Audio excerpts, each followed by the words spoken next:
Amigos y amiguis, hola, ¿cómo están? Hoy les voy a enseñar a hacer una caja, una casa para pájaros, que hay mucho sol.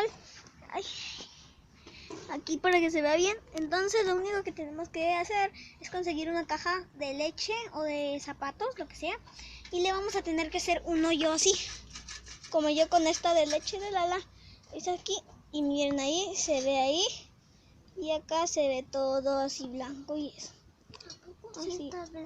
Así, amigos.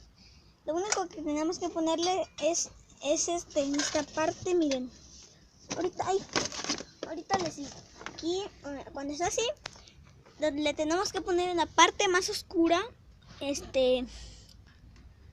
como por aquí.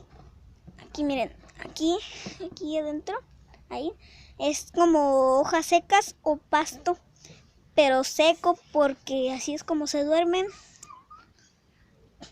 Aquí en una fichita o en un platito pequeño aquí le ponen comida, el agua y el alpiste o trigo. Y pues un palito así cruzado entre todo aquí y un palo aquí abajo. Yo como estoy haciendo así porque se me va a acabar la batería del celular, lleva 1%, corre. Entonces ya les dije cómo le hagan, para la otra se los explico mejor. Así que cuando lo cargue bien, así que hasta la vista.